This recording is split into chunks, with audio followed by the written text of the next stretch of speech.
Hey, how's it going? Today I'm talking about proof of time half marathon training, week 2.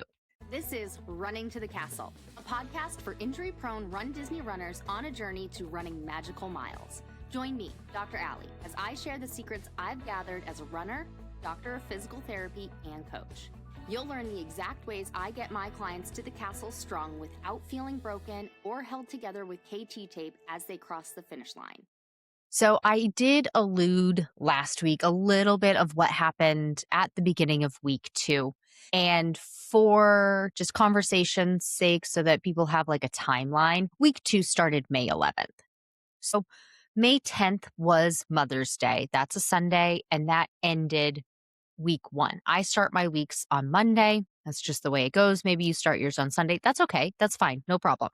But if you listen to the previous week 1 episode, I talked about how on Sunday, it was just not a good day for me. I woke up in the morning and I had low blood pressure and I just could not bring it up until like the end of the day. And I had bouts where it was as low as like 83 over 58. I'm not looking at my numbers, but I think that was my lowest. I woke up with it 90 over, I don't know, 50 something, 58, 59 but symptomatic. So historically, I go in these bouts of low blood pressure and it stems all the way back to when I was a teenager. Like I can remember as a teenager in my parents' house, they still live in the house that I grew up in. And they used to have a couch along a wall, and that wall had a doorway, and that doorway went into the kitchen. And so the edge of the couch lined up right with that doorway, and at on the other side of the doorway was the refrigerator in the kitchen. And so I could be sitting in that corner of that couch, get up, walk the 4 steps that it took to get me to like turn around and be in that doorway at the fridge, and everything would have gone black. Like I literally, like a curtain went over my eyes. And I knew it was weird, but didn't really think anything of it. And it wasn't until I was in physical therapy school and we were learning about orthostatic hypotension and hypovolemic states and a couple other things cardiovascular pulmonary wise. And I was like, huh, so there might be a reason for what happens to me. And I've seen doctors about it. I've talked to my primary care about it. I've one my primary care a couple of years ago was board certified cardiologist and internal medicine. Talked to him about it. He's supposedly the POTS expert here in town. So he deals a lot with fainting and tachycardia and things like that. And I don't really have tachycardia. It's my blood pressure plummets. But nobody will work me up further than that. And as much as I advocate for myself to get it done, there does come a point sometimes where you're just like, nobody's listening to me. Nobody is doing the test, or insurance is denying the test because there's not enough evidence to say that I need it, and yada, yada, yada. And then other stuff always comes up. So I have learned that I can keep myself feeling really well and not in these states by drinking a lot of fluids and a lot of electrolytes. So one thing that cardiologist had told me was I should not be drinking plain water. The only time I should drink plain water is first thing in the morning. I should drink 20 ounces of water before I even get out of bed. And then the rest of the day, it should be electrolytes. And so I do like the taste of water. So I do drink plain water sometimes, but I have bought salt capsules. So I will drink the plain water, but I will take the salt capsule. And I also know that having more electrolytes and sodium, like I am not a low sodium kind of person. I need all of the sodium. Like, don't buy low sodium salt in my house. Don't buy low sodium salt. No, low sodium soup in my house. I will get the Chinese food and all of that stuff because it typically has lots of sodium. And, McDonald's cheeseburgers, sodium, I do it all, and they're all delicious.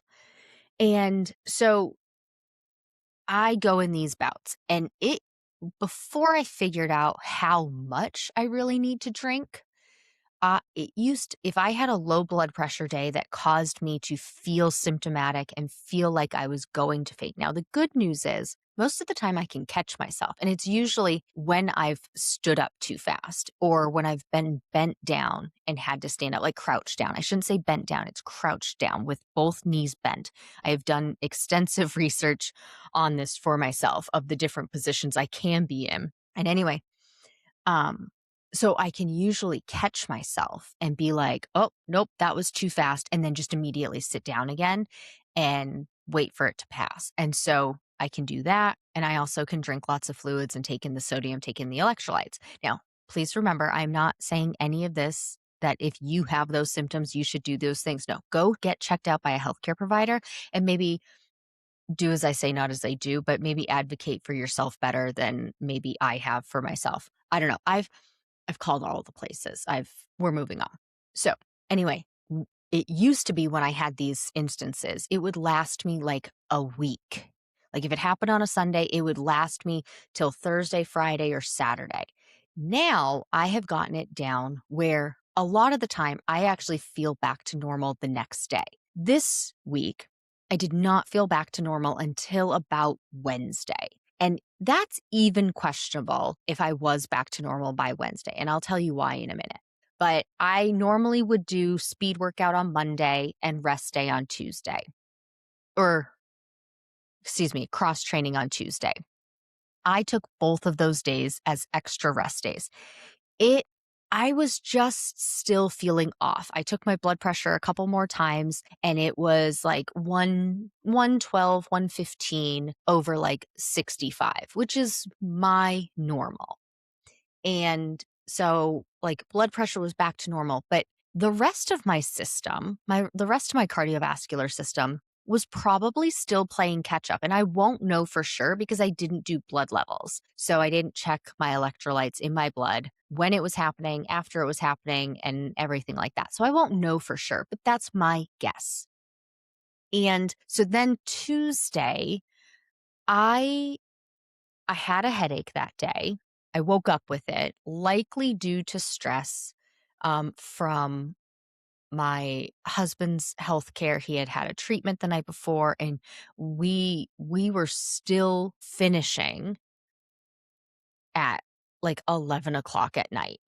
And then we have a cleaning lady come, and it was a new person on Tuesday, so had to get up and be ready for her. Now, of course, whether it was new or continuing, I would have had to be up anyway, but it was like an added level of stress.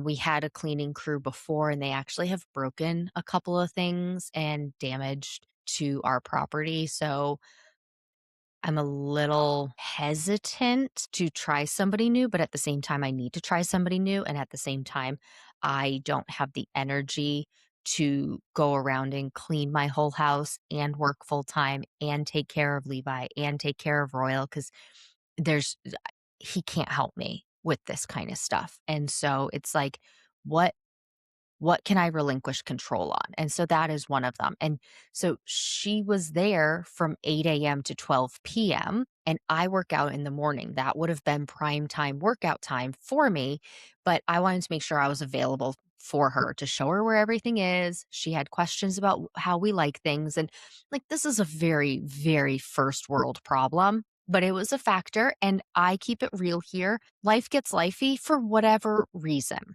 This was a reason. So anyway, Monday and Tuesday were rest days. Then Wednesday was a speed workout, hills in particular. And so I I felt like I was back to normal this day and I went out early. And because it's getting hot here, it got to 101 at some point during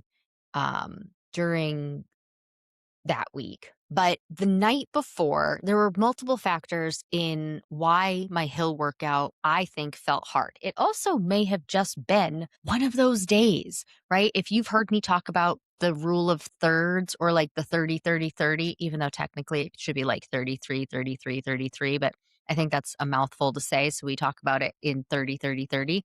But like 30% of the time, your workouts are not going to feel good. They're going to feel pretty crummy. 30% of the time, your workouts are going to be pretty neutral, like not too bad, not too great, like nothing to write home about. It's like the Goldilocks. It's just right. And then 30% of the time, your workouts are going to be incredible. They are going to feel so good. And that's how it should work.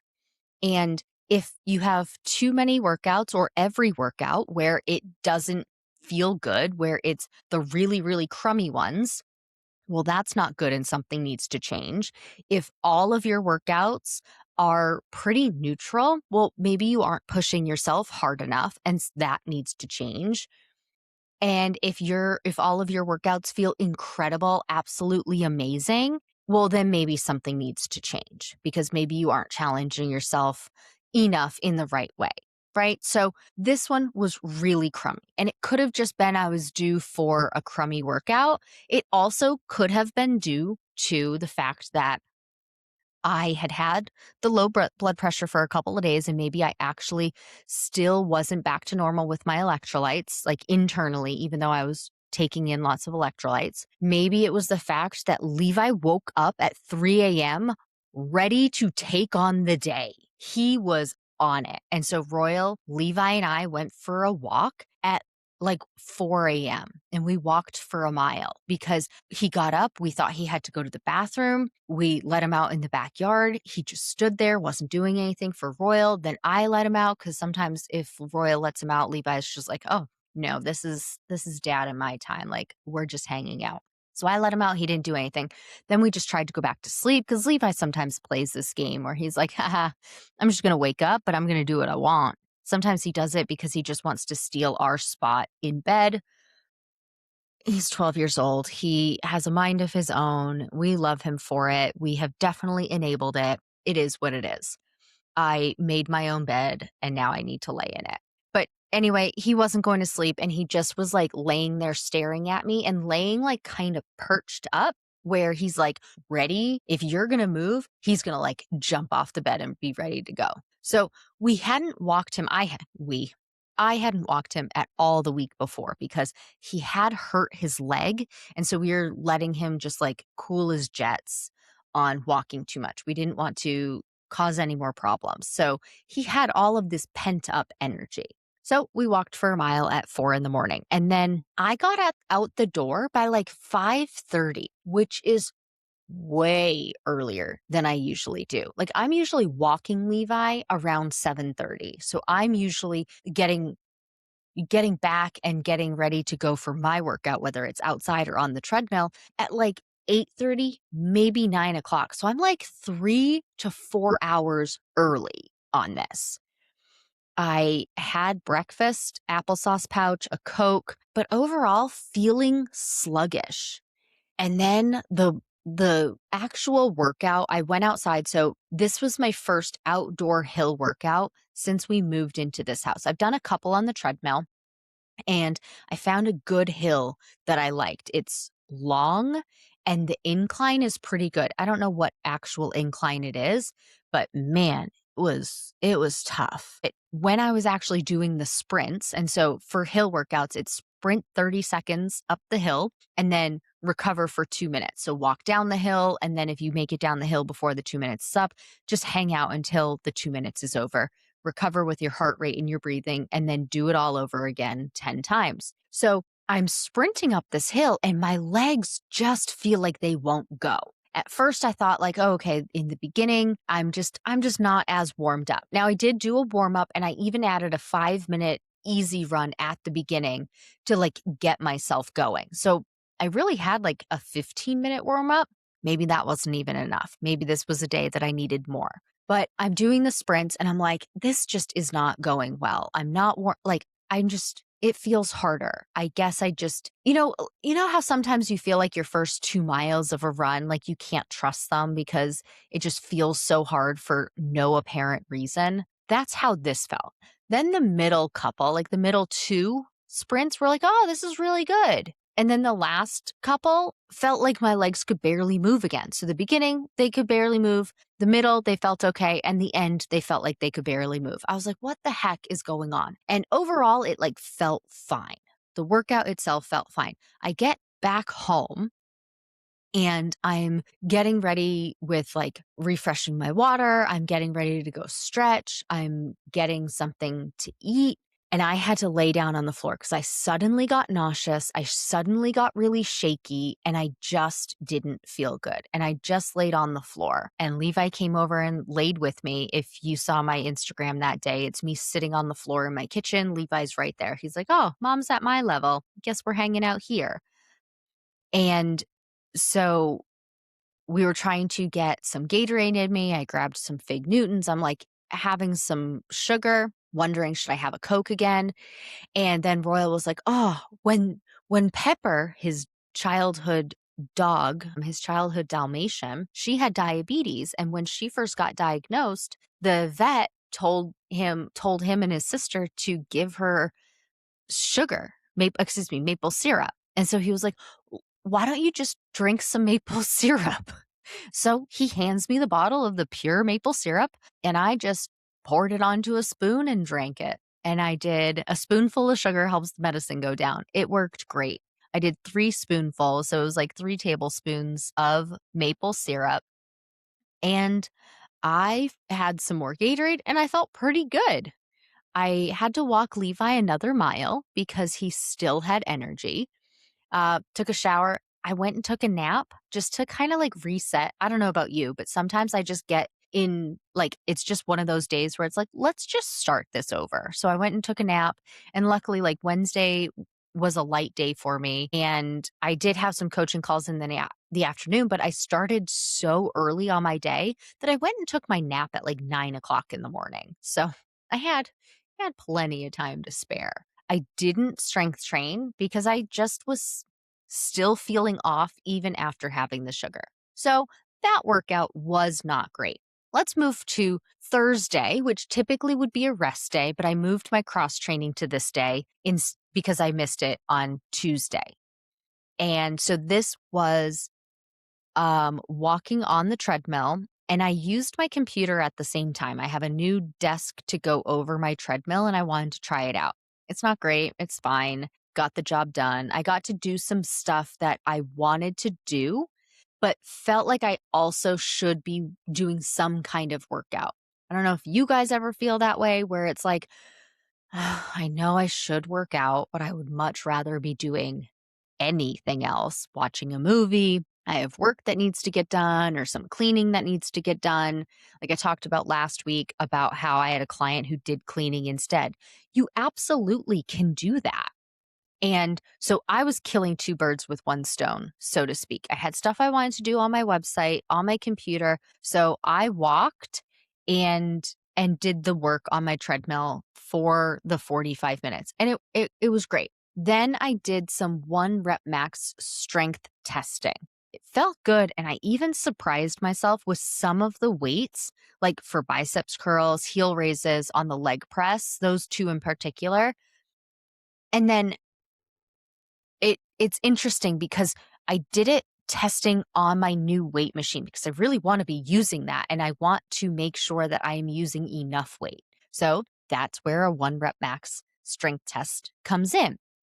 And if you've heard me talk about strength training, I don't recommend any specific exercise. Any strength exercises that you do are the best for you if you're going to do it. I do recommend you hit all major muscle groups, but if you don't like squats and lunges, don't do squats and lunges. I could rattle off probably 1,000, I'm not kidding, other exercises to do to work quads, glutes, and hamstrings that are not squats and lunges. And so if there's an exercise you don't like to do, or it bothers your knees or bothers your hips or something like that, like there's something else to do. And I really like using machines. Like at the gym, I really liked using machines. I don't like how busy gyms are. So I bought my own fitness equipment for home and I've been using it. It's pretty good. But with this 1 rep max test, one of the problems with using machines is that For some of the exercises, I could do 2 repetitions, but for the next weight up, I couldn't do any at all. Like, I couldn't even make the weight plates move. So it's a little frustrating that I can't make it a true 1 rep max test because it's in the name. When you do that test, it's 1 rep maximum. Like, that's all you can do. And so if I can do 2 reps, it technically is too light, but my next level up, I couldn't move at all. So I have to take that with that's the maximum. And so that's still where my maximum is set. And I will use that for my light, medium, and heavy days, making that kind of workout. After you do a 1 rep max test, you make a light workout schedule where you do 25% of your 1 rep max for like 10 to 15 reps. And then a medium day is 50% or so, roughly, maybe it's 60% of your 1 rep max, but you do like 8 to 10 reps. And then a heavy day is like 80%, maybe even more of your 1 rep max, and you do like 5 repetitions. And then you do however many sets you can in the time frame that you have. The heavier the weight, the fewer repetitions, and the longer the rest break you need. So that's how I structure strength workouts, but it all stems from that 1 rep max test. And so I have a new set of equipment, so I'm going to be doing new exercises. So I needed to do the 1 rep max test. And so it's not perfect to do it with the weight plates because I can't go up just a little bit, or at least I haven't figured out how. Maybe I should look on the website and see if they have any extras where you just add a little bit more to the stack. But overall, it's good enough. And for heavy days, the heavy workout days, I'll just remember that I'll not necessarily be doing 80%, but maybe I just drop 1 weight plate from my 1 rep max test. And the test itself took almost 90 minutes because that's just how long it takes with how long you have to rest after trying it and everything like that. Because this is one thing that I see a lot of runners make a mistake on. They do the 1 rep max test, or they do like they're trying and seeing how much weight they can do, but they don't take enough rest in between each trial. And so their muscles haven't replenished the ATP that it uses for energy. And so like even if I tested and tried to move the weight plate, let's say for leg press, but it was so heavy and I couldn't move it, a mistake I've seen runners make is immediately drop the weight and immediately try and push it again. But you can't do that because you still used energy to attempt to move that weight plate. Even though you didn't actually do any movement or any exercise, it then became an isometric exercise, meaning you didn't go through a range of motion, but you still used that muscle. And so your energy levels in your muscle are depleted. And so I see runners not get a true 1 rep max test because they haven't let the energy replenish before they go and try it again. So I had to, even if I couldn't move the weight plate, I had to wait the 3 to 5 minutes before I tried again, because that's how long you should be waiting for your absolute max testing. It's a long time. So 90 minutes, I don't even know how many exercises I got done, but I had to wait like 3 to 5 minutes in between trials. Now, luckily, I am pretty good at guesstimating how much weight I need. So I only needed to try. For some of them, I got it like nail on the head the first time. For others, I had to do maybe 2 or 3 tests, but that's not too bad. But if I do 3 tests, that's like 9 minutes of rest. But it's not very long during the actual test because as soon as I hit 2 repetitions, I stop. There's no point in trying to go, oh, well, could I do 5? Could I do 8? No, that's not the point. That's not the purpose. Remember, everything has a purpose. The purpose of the strength test is see how much weight I can lift for 1 repetition. If I can already do 2, move on. I have to move on. So it does take time and I only got a few done. So for like dumbbell exercises, I need to do that on another day. Okay, so next day is Friday. Fridays are my long run days. And so warm up 10 minutes, then run walk. It was 4.4 miles, finish with a cool down, and then, stretch. And I needed to take 73 grams of carbs, which meant it was supposed to take me an hour, 13 minutes. Today, that run, I'm saying today because I'm literally reading my notes. I'm actually doing really good at keeping my notes. And that's how I'm able to do this podcast episode because there's no way I would have remembered all of this. So if you ever want to look back and remember how something went, you have to take notes as soon as the workout is done. But the run felt really good. I slowed down compared to last week, but I didn't hit my total mileage. And that was because I was going off of time run, not distance run for my run walk intervals. And I hit it last week, because I was going fast enough. But remember last week, it felt too fast for me and it didn't feel good. But there also may have been other factors that I mentioned in last week's episode. So maybe that is, I don't know. So anyway, I slowed down this time and the run felt great, but I missed about half a mile total on my run. Now, is that the end of the world? No, because I was out there for the length of time that I wanted to. So do I want to hit that mileage and be out there for the length of time I'm supposed to? Yes. But when thinking about the long, easy run, it's better to go easy, slower, and still be out there for that full length of time and just not go the same mileage. So that's fine because we're building time on our feet on the long run. So it's not the end of the world, but I did come home and I did the math to see during each running segment how far I should have gone. So then I can keep note because my watch will tell me like how far I ran during that segment. And so it was telling me I ran 0.23, but the math tells me I should have been running 0.275, so 0.28 and walking about 309 feet. Now the walking I was hitting, most of the time I was hitting 309-ish feet. So that was good. It was my running that was too slow. So this upcoming week, what I'm going to do is I am going to change my run walk intervals. There's still going to be the equivalent. Actually, no, now that I'm saying this out loud, it might not be the equivalent because if I slow down, then I'm not running the 3 minutes, 1 minute. So how am I going to do this? Because what I was going to say was I was going to set it so that I would do a distance of 0.275 or 0.28.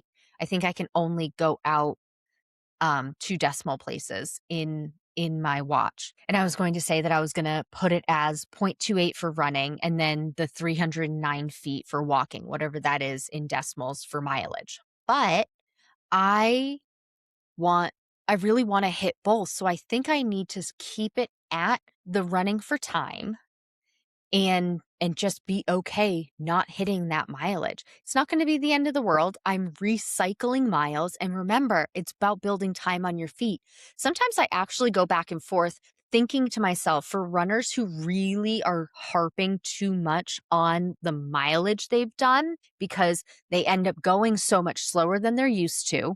And so they end up running fewer miles sometimes because they're doing a really good job trying really hard to run slower. And they have a scenario like I did where they don't run as far and it really frustrates them. So sometimes I go back and forth in my mind of, okay, well, how can we combat that? Well, let's just go for time. So you go out for an hour, 13 minutes, and maybe I'll just try that for a little while longer. And I'll just notice how many miles I've gone in each segment. And this would be like quarter miles that I've gone in each segment. I'm going to play around with this. I will try it a couple more times this way. And so overall, like it felt easy. It was really enjoyable, a little too short. We'll see what happens. But I definitely slowed down my running compared to last week. And last week's run felt a lot harder. So it's interesting. Like last week, I hit my easy paces according to my watch, but that felt harder than when I did it on the treadmill. And then this time with the shorter walking intervals, the 1 minute, I was forgetting to fuel. And then by the time I remembered, I didn't have enough time to fuel before my next running segment happened. So I started like shoveling some extra Nerds gummy clusters in my mouth when I was remembering it. And I started to run before I was completely finished walking. So I'll figure that out. I did bring more fuel than I needed, and I had a bowl of oatmeal with 2 tablespoons of maple syrup in it for breakfast, plus a Coke with water before heading out. Levi didn't want to walk today, and because Royal had some employees over, and Levi knew, so he like pooped right away, and he pooped in the middle of the street, which is not that uncommon. There's so much construction going on right now. My neighborhood is not complete, so we don't even have all paved roads in my neighborhood. So Levi just poops in the middle of the street. And then he turned around to go see some of his favorite employees. And he was like, yep, I'm done. But going back to this Coke that I had before heading out for my run, and I had a Coke with water, I was listening to Stephanie Nadchek's podcast, Fuel, Run, Recover, or Run, Fuel, Shoot. I should have looked it up. Anyway, she's the runner's dietitian on Instagram. And she's been on the podcast before, and she had an episode recently that was talking about osmolality, meaning how our body takes in the fluid, and based on like different, I don't completely understand all of it, but there are comparisons of like how quickly and how many carbs your body absorbs different fuels with. And so like Gatorade has, I don't know if it's a high or a low osmolality, but it's good. So you end up absorbing like all of the carbs. Whereas a Coke or gels doesn't have a good osmolality, whether it's high or low, I don't remember. And so that's why you need to take in water when you're taking in, I knew this for gel and goo, but that's why you need to drink water when you're taking in a gel or a goo. And you need to do the same thing with Coke. And I thought that was fascinating. And unfortunately, I didn't listen to that episode before my hill workout, but I did listen to it afterwards. So I'm going to be doing that from now on. I'm going to be drinking a bunch of water with my Coke or right before my Coke so that my Coke, I'll absorb more carbs. So go listen to that episode. I'll see if I can link it in the show notes. It was very fascinating. And I'm a huge nerd, so I'm probably going to read up on it to understand it more. But overall, that workout felt great. And then Saturday cross training, I really didn't feel like doing it. And I think it was because this was day 4 in a row of workouts. And I usually don't do that. And I usually don't like that. And there's a reason I typically schedule only three workouts max in a row, because by day 4, I'm done with it. It was cross training. So I thought, well, it's just paced walking. I could do that. Or I could walk slower and put it on an incline, and I could do incline walking. That's actually what it was anyway. So 7% incline. I just chose one that felt comfortable, and I made the pace really slow for me. It was perfect. I was able to do some work on my website again. And I had a Coke Zero to gear me up for some strength testing for the non-machine exercises, which I really didn't feel like doing, more of a lazy day. But I told myself, like, if I could do 40 minutes of it, like between the exercises and the rest, that would be good enough. And I did. And I think I actually did more than that. But overall, since I knew I could rest on Sunday, and it wasn't like, nothing hurt, nothing was sore. It was just very much, it was one of those days where I just wanted to curl up in bed. But I think 3 days in a row of workouts is what's going to work for me. So I do think I need to change my skeleton of a schedule to make it so Tuesdays I don't work out. It's a rest day, because with the cleaning lady coming on Tuesday instead of the old Thursday, which Thursday right now is a rest day for me, I think I'm just going to change it so Tuesday, Thursday are rest days, and I work out Sunday. Oh no, that will be 4 workouts again, I believe. I have to look at this. I have to look at it, because 1, 2, 3. Yeah, that will be 4 workouts in a row again, because it'll be Friday long run, Saturday cross training, Sunday cross training, and Monday speed. So I might need to make it so that Thursday is a workout day, Sunday is a rest day. So then I do No, that's still 4 workouts in a row. Maybe Saturday needs to be a rest day. I think Saturday needs to be a rest day. Let's do this. Yeah, because then 1, 2, 3 in a row, then a rest day Saturday, workout Sunday, workout Monday, rest day. Yeah, I think that's what I'm gonna have to do. And so I'll just change around the skeleton of my workouts, and that's fine. Make it work for my schedule, make it work so that I do the workouts and just go from there. But overall, the week was pretty good. I didn't do as good of a job doing strength workouts, but I definitely did 2 workouts that week. So 50%, not too shabby. And 2 strength workouts is the bare minimum. Actually, it's not the bare minimum. It's the bare minimum if you want to work on speed and strength. Bare minimum to just cross the finish line. You don't need strength. It is a nice to have. And so I'm aiming to do 4 because I am splitting it up between upper and lower body workouts. So hitting 2, especially when them being 1 rep max, was pretty good. Okay, that's all I have for this week. At the time of recording, excuse me, at the time when this will drop, the wait list for Stronger Faster Finisher will be closed.